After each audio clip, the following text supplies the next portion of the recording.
Welcome to Les Raconthés, the podcast in which people you don't usually hear about can express themselves and deliver their stories. In today's episode, we're going to listen to the half-British, half-French artist Joe G. Since he is a musician and a songwriter, he knows a lot about the challenges of being an independent artist in our society. I hope you enjoy!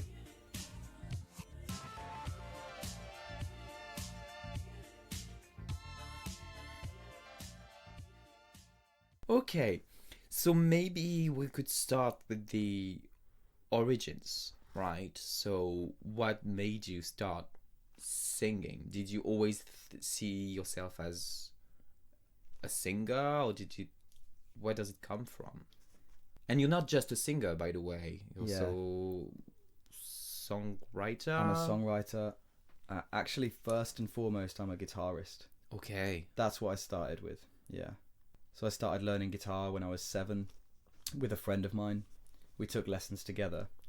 And then I changed guitar teachers several times up until the age of 18. I started playing drums at about 12 years old. My uncle's a drummer and he gave me his old drum kit. So I think I was about 12. And I taught myself as well as attended workshops with other young musicians in Ipswich. And there would be a drum teacher and a guitar teacher, and they would lead groups of guitarists and drummers. So the bassists and the guitarists would go with the guitar teacher, the drummers would go with the drum teacher. So I learned in groups as well, in drum workshops, but mainly self-taught actually, and practicing drums with my friends in high school in punk bands. But my first instrument is the guitar. Okay. That was my thing, and I started singing when I started writing songs. So songwriting and singing for me has always gone together. So I suppose I didn't always see myself as a singer. I think singing just kind of for a lot of rock, musicians, it starts with enjoying the music as a whole, and singing is just part of delivering the music. So it started for me with the guitar, and then my interest in songs came from just the overall appreciation really of songs, hearing Elton John, Simply Red, REM, artists like that growing up, that my parents would have CDs of when I was a kid, and cassette tapes as well. It's funny that you said that the voice, the singing was was a way to deliver the music and not the other way around, right? Usually, in my head as a non-singer guy, I tend to think that you've got the lyrics first, and then the music is just the rapping of the song. So for you don't need lyrics to convey emotion, which I think is perfectly fine. There's two things. Firstly, definitely different artists have different process, and I really appreciate different songwriters. So songwriters that start with lyrics, and different songwriters experiment with different techniques. So for example, one way of writing a song is to set a poem to melody, right? So you already have a text, and that's a kind of a form of collaboration really, in a way, right? So you can take a poem and you could write a melody to that, and that's a great songwriting exercise, right? But most of the time we kind of take something as inspiration, whether that's something in our own lives or other works of art, or something from the outside world, be it a newspaper article, a story, a book, whatever. We take something like that as inspiration, and we convey our feelings about that source of inspiration in the moment. When I first started, I kind of thought about I used songs to express myself. So whatever it was I was going through, so whether that's falling in love, heartbreak, moving away from home, dealing with drugs and temptation around that, just general loss in life and loss really, anything that defined moments that define my life really, be that moments of positivity or moments of struggle, I would write a song just to feel it helps me feel better, essentially. So it's a form of, so firstly it came as a form of therapy, and because that process is quite cathartic to release your emotions about something you're going through, it feels right to share that with other people in a strange way. It's like reading your diary to someone, right? But because it's art, there's the feeling that other people will benefit from sharing in that experience, you know, or the expression of that experience. Either it inspires other people to share their experiences in whatever outlet they have, you know, be that talking to a friend or dance or poetry, or but there's just a great feeling, even if it's not to relate to that particular subject in the way that the artist intended it to be, you know, shared, if you're, because people go through life in different ways, but just to sing along to a song you like is, as I say, a kind of therapy. Yeah, exactly. But you know, when you speak about therapy, it makes me think that, you know, when you are visiting a therapist, you tend to put words to feelings, right? Right, and as you were saying earlier, that's the other thing I wanted to address is, as you say, sort of not relying too much on lyrics, or not starting with lyrics, and instead starting with a melody and letting that be the starting point for conveying the emotion. So I find that interesting. Yeah, I actually, that's actually how I write most of the time. I start with a melody, and then I think about what words I want to set to that. What words can I use to tell a story, to express how I'm feeling, yeah, to paint a picture, and what, because melody is really important. That I think it's, but yeah, along with obviously a good sense of rhythm as a musician. In terms of a composer, melody as a songwriter is key. Yeah. But I think about, you know, in your album, I think it was Landscape, there is a song called Ignition. Yeah. And so this is the starting, is it the starting point? Exactly. Yeah. It's a 1.5-minute instrumental track that just starts the album. It actually starts a trilogy of albums, the third part of which is not yet released, but Landscape and Cityscape are the first 2 chapters of a trilogy. Yeah. When you make an album, it's not necessary, you know, you organize the track list not necessarily in chronological order, you know, the order that you wrote the songs in, because I see the album as an emotional journey. So I think, what is the best way to convey the beginning of this emotional journey, right? And I'll select the right piece of music for the intro, you know, the track 1. Track 2 and 3, I think about them as, yeah, what's a strong opener, you know, what's a strong opener, what conveys, what sets the tone, right, for the rest of the album, what introduces the themes of the album well. And I think of the middle of the album as kind of, it's difficult to describe because each one is different, but with Landscape you've got Stay, which is track 6. Although you can listen to Stay on its own, as its own, you know, emotional experience, yeah, standalone track, when you hear it in the context of the album, you hear it differently because of the context of the 5 tracks that have preceded it. Do you know what I mean? Because I want to give people an emotional start, an emotional finish, and an emotional intensity in the middle, which is kind of, I suppose, I like a range of tempos, you know, something energetic and something, you know, yeah, and something slower. So yeah, so I try and choose songs which are worth recording or worth putting on the albums. Yeah. So there are many songs that you decide to throw away then? I mean, they're still there. I don't throw them away, but I choose to not put them in the journey. Yeah, not release them. Yeah. Why? Because they're too personal? No. Sometimes they're just for me. Yeah. Sometimes they're just for me. You know. Yeah. You don't want to release everything you write. Basically. Yeah. If you did, there would just be an overload of songs. And also, it takes. For me, anyway, it's different for different artists, but for many artists, it just takes a really long time to get songs recorded. So you do have to be, I'm learning this increasingly, over time, but you have to be quite selective and really just pick your best songs. You said that songwriting and music writing was a way for you to heal in some way, by putting words, putting music on your feelings, your life experiences. Would you say the same about performing? I think that it's different. It is different. The process of writing, for me, holds a different place in my life to performing.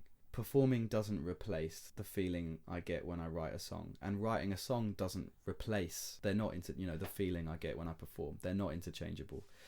I can only really say what's special about each part of the process. And they're kind of different processes, within, I think, the larger artist process. Writing, we've talked about. Performing, for me, it has quite a lot of layers to it.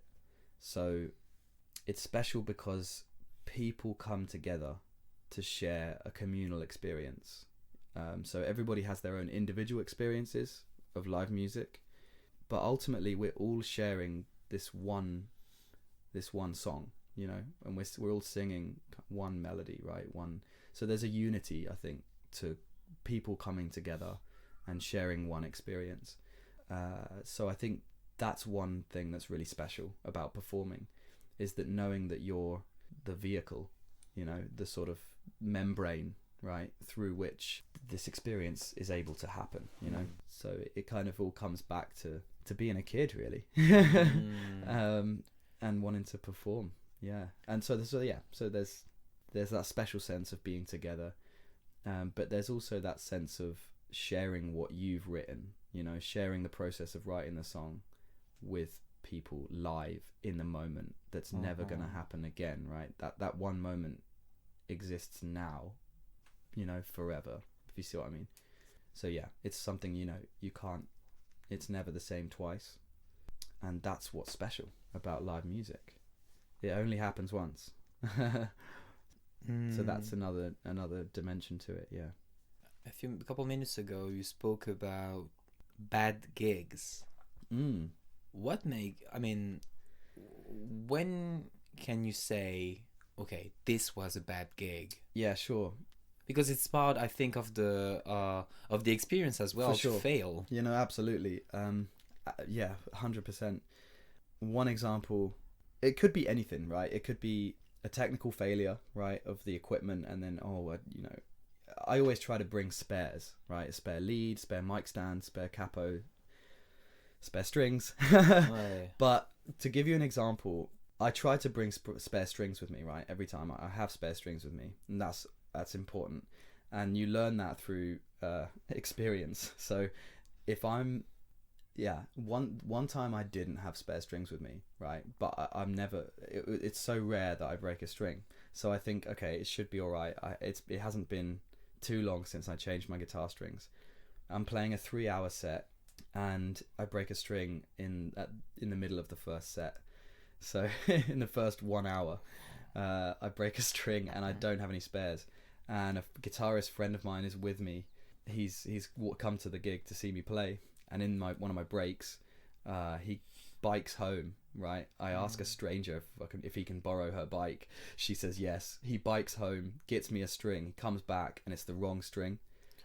So I'm like, what can I do? And what it means on the guitar is that I had to detune the other strings and then put a capo on the fretboard, which essentially means that then raises the tuning of all of the strings by applying this little device, right, to the fretboard on the guitar. And it just meant that, like, I had to check my tuning between every song.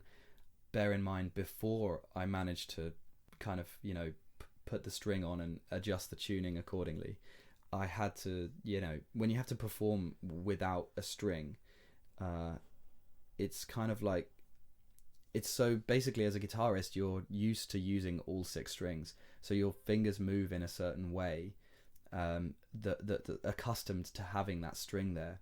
And if you don't have one, it affects your performance more than you'd think it would, right? You'd think well, you've still got 5 out of 6 strings, right? It should be okay. But it throws you off way more than I thought it would throw me off, you know, to try and get through the rest of the songs of that set without a string. It does depend which string you break as well. But anyway, so that's the sort of thing that can happen that just affects your performance, not just your guitar playing, but if you're messing up your guitar playing, it affects your voice as well and your singing because you're distracted. So, well, when you're on stage, you've got to do you've got to do the job, no matter. you've got to do it no matter what. Exactly. So people don't care. You've got the string no, less or no, things no. like that. So a lot of people don't even notice actually, and you try to perform in a way that means that people don't notice you've made a mistake, right? Or you've you know, there's been an accident, right? Well, yeah, if you show that something goes wrong, then you lose. You've got to show confidence, I guess. Exactly. It's like laughing when you forget a lyric. You know? Instead of taking it seriously and being frustrated, you've just got to laugh about it, and people might notice, they might not, and it really doesn't matter. You know, people mess up lyrics all the time. You just don't want to at big stadium gigs and stuff. You just have to laugh it off and carry on. Yeah, because if you become silent and just stare at the audience, completely frozen. Yeah, you have to not blank out. Yeah, that's difficult.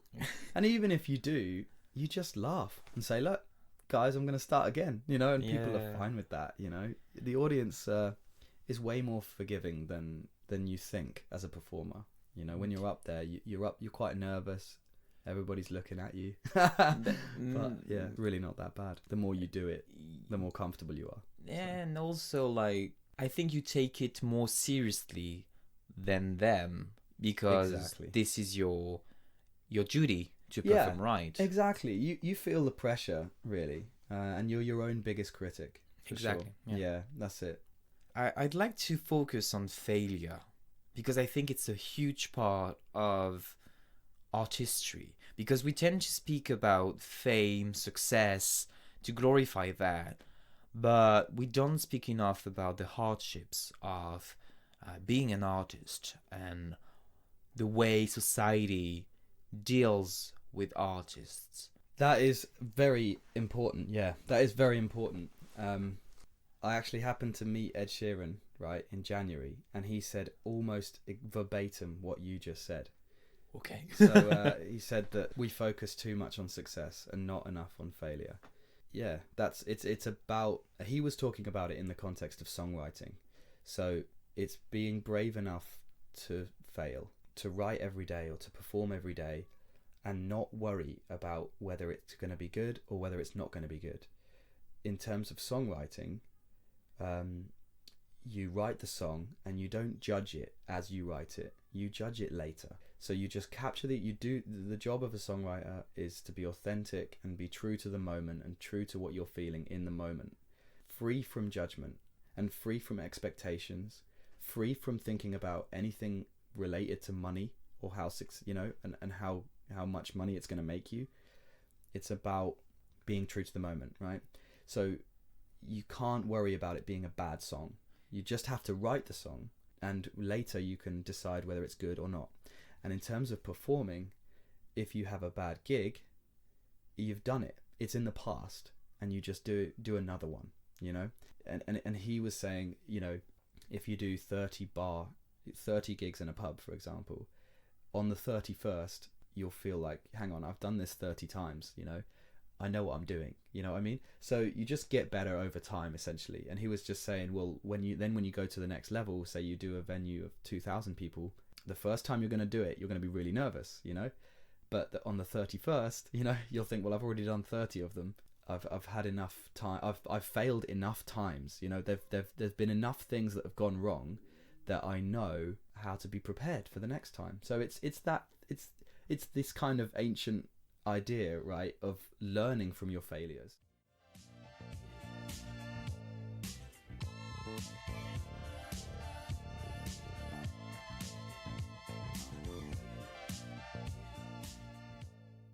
I think that, you know, we live in a capitalist society where we are taught to be successful and not complain and moving forward all the time. So perseverance, but in some sort of toxic way. Perseverance without failure. I have this thing going on in my head. Just like you said, you met Ed Sheeran. It was part of a songwriting, a virtual songwriting weekend, led by Luke Concannon, who's an early hero of Ed Sheeran's. And Ed stopped by for 90 minutes on the Zoom call and gave a masterclass. And I had the opportunity. I was one of 3 people whose names were picked from a hat to perform for him and get his feedback on one of my songs. You told me that when you write, you deliver a bit of your traumas, life experiences. How do you feel mixing it with business? Because it is a business. Yeah. You got to go to gigs, make money out of it. You've got to put it on Spotify and everything, True. make the promotion. So how do you feel mixing your story that you're trying to tell with society Sure. asking you to make it work, to make it bankable, if that's a word? Right, to make it bankable, yeah. Writing a song and getting paid for music are kind of 2 ends of the spectrum, of the spectrum of what it takes to get paid, So writing the song is, I feel like, the sort of spark, of the process, and getting paid is like the final thing that happens. So for me, they're not connected. It just so happens to be that eventually, when you go through a certain process, right, where you register your songs to the Royalty Collection Society, and then you perform them in a venue which is licensed to that society, every 4 months, you get paid as a songwriter for performing your songs, and also the pubs or the clubs pay you to perform. I think what you're trying to say is that the starting point is always creating music, but the ending point is not always selling it or to use it to gain money out of it. When you write a song, you can't think about money. So the way I think of it now is it's just a lot of it's hard work, and you have to put the work in, not necessarily see any reward for a long time, and do your best to make ends meet, right? To make ends meet, so to cover your expenses, and eventually hopefully have a business that runs well, really. Yeah, I think there is this part of luck that is very unfair. True. Luck plays a part, right? But the thing is, I'll give you another Ed Sheeran quote, if you like. Please. He believes that preparation and opportunity equals luck. So he thinks that luck happens when preparation meets opportunity. So the idea is that if you work hard, so you write every day, you perform. In the case of music, the preparation is working hard by playing every day, singing every day, and just getting better at what you do. Hone your craft. And the opportunity is when, for example, something like this comes up where you say, Joe, I want to interview you, or someone gives you, I don't know, the contact of somebody who might be able to help you in some way, right? Progress with your career. You take that email address and you email that person, and your music will then, your music, the preparation that you've done, or your performance, or whatever it is, meets the opportunity of that person being in that place, in that bar at the right time, right? Yeah. And that equals luck, So the luck, in his case, he believed that the way his career exploded is because he'd put in years of hard work and preparation by playing loads of gigs, becoming an incredible performer, writing songs all the time, and then he's in a position where there are many opportunities that meet his preparation, if you see what I mean. So many record labels offering him deals, and he picks the right one, and after that, luck is the way that kind of everything snowballs, you know. So one thing just leads to a bigger and bigger opportunity. So everything, so you know, your career can kind of grow and flourish from that point where you're so prepared that you know what you're bringing to the table, and then the opportunities open up, right? The doors open up, one after the other, right? So like I said earlier, you know, you're okay, cool, I'm good enough, I can play in a small pub, right? Okay, I've built enough of an audience now, where I can put a show on in a bigger venue, right? In a concert hall, let's say 500 or something instead of 200, right? Then from there, right, I've played enough 500 capacity halls, you know, and just gradually over the course of time, one opportunity leads to a bigger opportunity by doing enough of those things. I don't think that there is, quote unquote, a savior that will come and save you. You are your own savior in artistry. Absolutely. He also says that. He also told me that no one's gonna give it to you. You have to go out and get it. So they talk about, you know, being driven, but I think it's kind of more about just, you know, working out what it is you love and doing it and taking the opportunities that come your way, you know, along the journey. Yeah.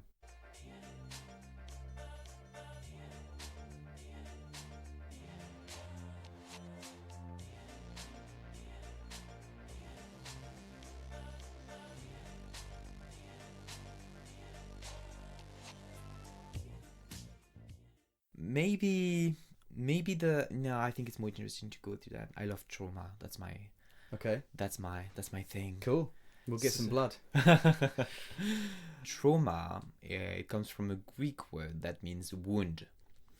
And I think that when you are doing artistry, there's always something dealing with these wounds. And you either heal them, or on the contrary, you just open them even more. And so you said that whenever you write songs, there is this idea of showing life experiences, and I guess there I don't know, what are you trying to put in the foreground? Are they hardships, joyful moments, a mixture of everything? It really depends on the song. I think it's certainly cathartic, and therapeutic to feel what it's like to have the wound open. And I sort of believe that by writing the song, you close the wound. So by singing it, by releasing the feeling of what it's like to have the wound open, by writing that song, by writing the feeling, you know, do you know what I mean? By conveying the feeling of what it's like to have that open wound, in that process, in the process of releasing it, the wound helps, it helps the wound to heal. That's the therapeutic element, I think, of songwriting, is by releasing the emotion, you've got an outlet for whatever it is you're going through, and the wound, it helps the wound heal. Definitely. I mean, writing is it's kind of a conversation with yourself, you know. But yeah, performing is you share how I feel, and as you say, you do get a feedback, you get a response, whether that's people talking to you about it afterwards, you know, what songs they like, exactly, as you said, how it resonates with them, or whether it's, you know, the applause afterwards, you know, the reward. So that does give you an idea of whether it's had an effect on people or not. And I think in a good way.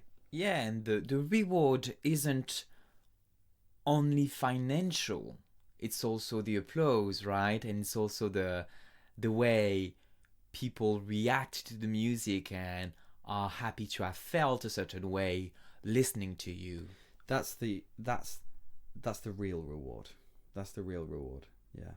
Because as I say, when I say, like, you know, performing music generally, of course, but performing really giving me that sense of purpose in life is exactly that. It's because as I said earlier, you feel like you've done something good because you've you've entertained people. Maybe you've made someone's day better. You've made somebody smile or laugh or sing, and that helps people express themselves by attending live music.